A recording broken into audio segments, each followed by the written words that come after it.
జనులకు తెలివి లేదు, వారు గ్రహింపరు, వారు అంధకారములో ఇటు అటు తిరుగునాడుదురు. దేశమునకున్న ఆధారములన్నీ they know not, neither will they understand. They walk on in darkness, and all the foundations of the earth are out of course. ఆధారాలన్నీ పుట్టగతులతో సహా వేళ్లతో సహా పెకిలింపబడేంత వరకు దేవుడు వాటిని కదిలిస్తూనే ఉంటాడు. కదిలిపోతాయి, అవి కదలాలి, అవి కదులుతాయి. అలాగే జీవితపు పునాదులు ఉంటాయి చూసారా, మనం వేసుకున్న పునాదులు. మన జీవితానికి మనం పునాదులు వేసుకుని ఉంటాం కదా, మన జీవిత పునాదులు కూడా కదిలిపోవచ్చు, కదలచ్చు, కదిలింపబడాలి, కదలాలి. అవి నిజముగా క్రీస్తు అనే బండ మీద కట్టబడకపోతే అవి కదిలింపబడాలని వేడుకో. సరిగ్గా క్రీస్తు మీద నీ పునాది కట్టబడకపోతే, how much of experience you may have, please the Lord that your foundations should be shaken and moved off. Otherwise, you will continue to walk and live on the wrong foundations. And if you are living on the wrong foundations, you will collapse one day. There is a day coming, on that day you will be collapsed. నా మాటలు అర్థమైనాయా?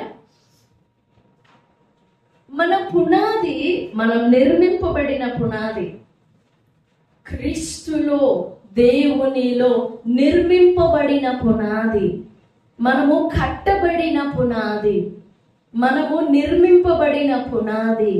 అది క్రీస్తు అనే బండ మీదనే కట్టబడినదా? Check it. నీ ప్రవర్తన క్రీస్తు అనే బండ మీదనే కట్టబడుతుందా? నీ ఆలోచన క్రీస్తు అనే బండ మీద కట్టబడుతుందా?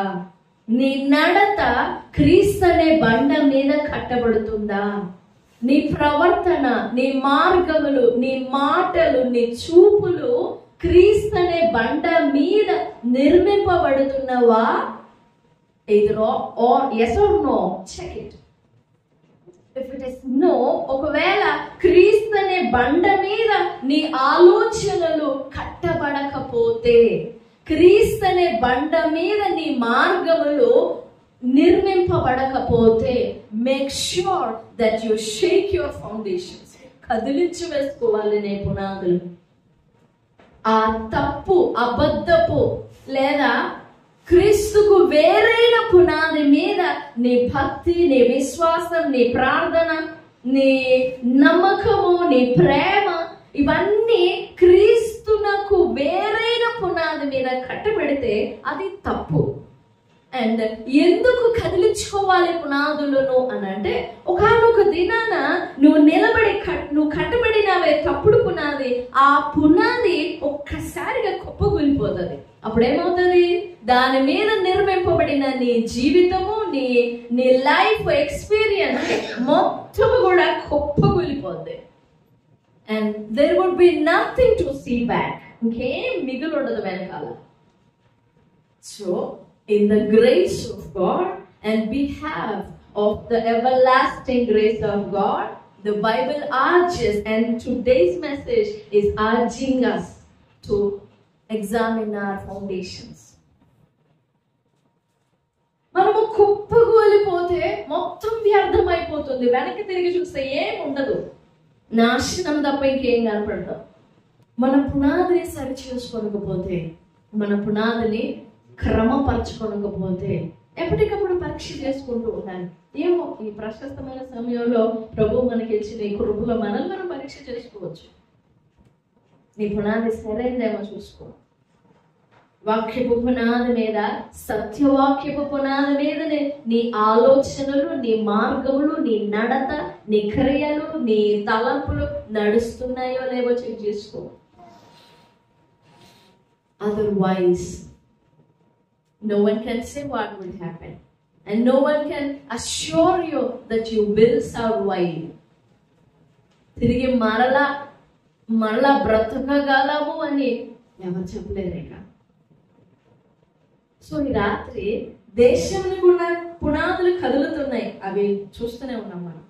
న్యాయానికి ఉన్న పునాదులు కదిలిపోతున్నాయి, నీతి పునాదులు కదిలిపోతున్నాయి. అసలు కనపడట్లేదు. అవి కనపడుతున్నాయా? నీతి కనపడుతుందా? న్యాయం కనపడుతుందా? కనపడవు. ఎందుకంటే ఇవి చివరి దినాలు. కనపడవు. అవి కదిలిపోవచ్చేమో కానీ మన పునాది కదలకూడదు. ఎవరి పునాది చెప్పండి? ఎవరి పునాది కదలకూడదు? నా పునాది కదలకూడదు. చెప్పుకోండి అలాగే, నా పునాది కదల్చబడకూడదు. క్రీస్తు నందు ఉన్న నా పునాది కదల్చబడకూడదు, కదిలిపోకూడదు. ఎందుకనంటే నిజమైన విశ్వాసం సత్య వాక్య ప్రకారంగా మనం నడిచినప్పుడు ఏ దుర్వార్తకు జేడియం, ఏ భయాలు, ఏ తుఫానులు, ఏ వరదలు మనల్ని కదిలించవు. ఎందుకు అనంటే మనం ఆశ్రయించిన దేవుడు శాశ్వత కాలానికి మారిపోకుండా, నీడలాగా మారిపోడు, టైం లాగా మారిపోడు. గంటకి టైం మారుతూ ఉంటుంది కదా, డేస్ క్యాలెండర్ మారుతూ ఉంటుంది కదా. ఆయన మాత్రం మారిపోడు. నీ జీవితంలో పుట్టిన దగ్గర నుంచి నీకు ఎంతవరకు ఎన్ని వేల మంది పరిచయం అయినారో, ఎంతమంది ఇప్పటి వరకు నిలబడి ఉన్నారో చూసుకో. వెనక్కి తిరిగి చూసి, ఇప్పుడు ఉన్నారేమో రేపటికి మాత్రం ఉండరు. ఇప్పుడు ఉన్నారని సంతోషపడతావేమో రేపటికి ఉండరు. ఎందుకనంటే మనిషి మారిపోతూ ఉంటాడు, పరిస్థితులు మారిపోతూ ఉంటాయి. కానీ క్రీస్తు నందున్న వ్యక్తి మాత్రం మారడు. అందుకే క్రీస్తు నందున్న వారితో స్నేహం చేయండి. క్రీస్తు నందు అని అంటే జాగ్రత్తగా గమనించండి, అందరు కాదు. క్రీస్తు నందున్న వారితో స్నేహం చేయండి. వారి పునాదులు కదల్చబడవు. వారితో స్నేహం చేయగా నీ పునాదులు కూడా కదల్చబడవు. మనకున్న పునాదులు అన్ని కదిలిపోతున్నాయి, కానీ మన పునాదులు కదలవండి.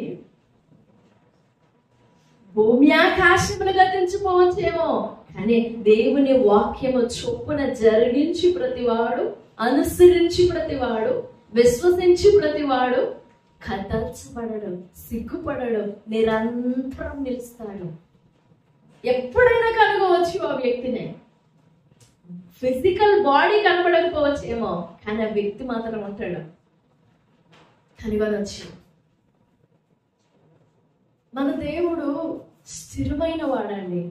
మన దేవుడు, మనం నమ్మిన దేవుడు స్థిరమైన వాడైనప్పుడు మనం కూడా స్థిరంగా ఉండాలా వద్దా? ఉండాలి. ఈ రాత్రి ఆ పరిశీలన చేసుకుందాం. దేవా, నీవు స్థిరమైన వాడవు కదా, నీ మాట నిశ్చయము కదా, నీ వాగ్దానములు నిశ్చయము కదా, నీ ప్రేమ ఎన్నటెన్నటికీ మారనిది కదా, నీ కృప ఎన్నటెన్నటికీ మారనిది కదా.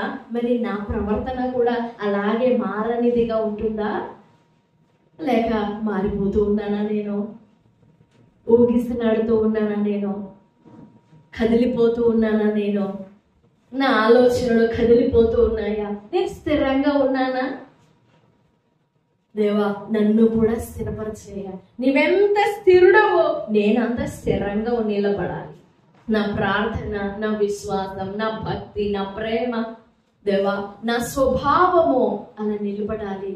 నాకు సహాయపడండి, నాకు మేలు చేయండి, నాకు కృప చూపండి అని ప్రభు సన్నిధిలో మనం వేడుకోవాలి. మన విశ్వాసంలో ఎన్ని మార్పు చేర్పులు వస్తున్నాయో గమనించండి. నీ విశ్వాసంలో ఎన్ని మార్పులు వస్తున్నాయో గమనించు. నీ మాటలలో ఎన్ని మార్పు చేర్పులు వస్తున్నాయో గమనించు. గమనిస్తావా?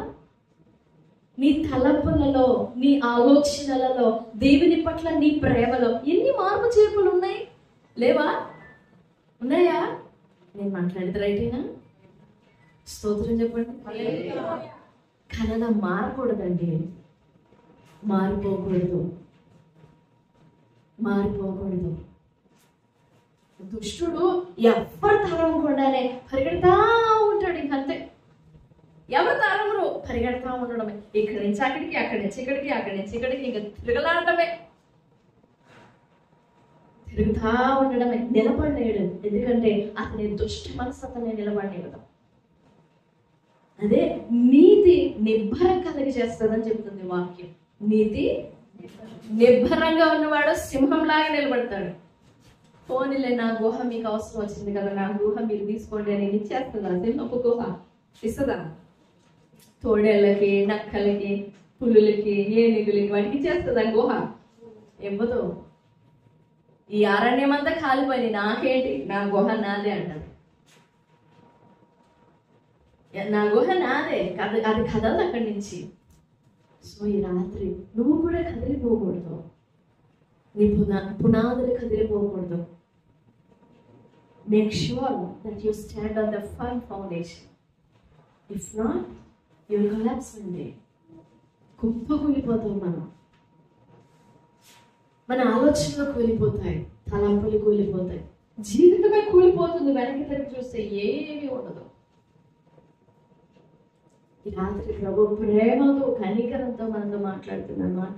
Make sure, let's make sure.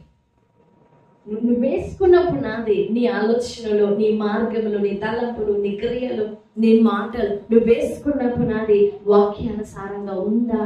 Check it, examine it.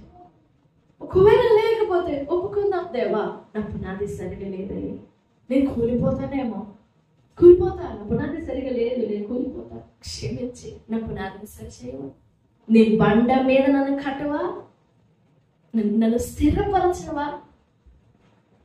లోకమంతా మారిపోవచ్చు, దేశమంతా మారిపోవచ్చు, ముందుకు వెనక్కి, వెనక్కి ముందుకి, పేర్లు అన్ని మార్పు చేతులు జరగవచ్చు. కానీ ఒక క్రైస్తవుడు మాత్రం మారడం, ఒక క్రైస్తవుడు మాత్రం కదిలిపోడు, కదిలింపబడడు. ఎన్నైనా రానిపోని, వరదలు రాని, తుఫానులు రాని, భూకంపాలు రాని, ఎన్నో విధమైన కుట్రలు, కుతంత్రాలు, పన్నాగములు, ఎన్నో అన్యాయములు, అవినీతులు, దౌర్జన్యములు రేగని క్రైస్తవుడు మాత్రం కదిలిపోడు. నువ్వు క్రైస్తవుడవే కదా, క్రైస్తవురాలవే కదా, కదిలిపోకూడదు. చెప్పుకోనండి ప్రభుత్వ, ప్రభువా నేను కదిలిపోకూడదయ్యా, నేను కదిలింపబడకూడదు, నా విశ్వాసం కదిలింపబడకూడదు, నా ప్రేమ కదిలింపబడకూడదు, ఏది నా ప్రేమను మార్చివేయకూడదు. మొన్నటి ఏదైనా చెప్పుకున్నాం కదా, అన్డివైడెడ్ హార్ట్. దావీదు అన్నాడు, నీ నామమునకు నేను భయపడినట్లు, 86వ కీర్తన 11వ వచనం, నీ నామమునకు నేను భయపడినట్లు నా హృదయమునకు ఏకదృష్టి దయచేయి.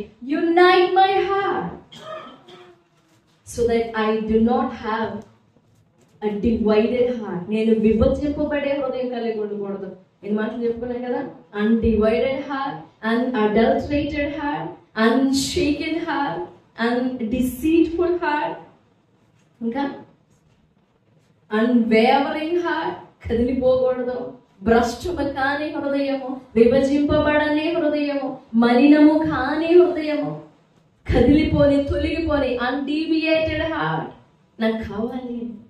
దేవా నన్ను స్థిరపరచయ్యా, నన్ను నిలబెట్టయ్యా, నన్ను క్రమపరచుకొని ప్రభు సన్నిధిలో వేడుకుందాం. ప్రభు మనకి సహాయపడతారు. దేవుడి మాటలన్నీ మన వినికిడిలో దీవించును గాక. ఆమేన్.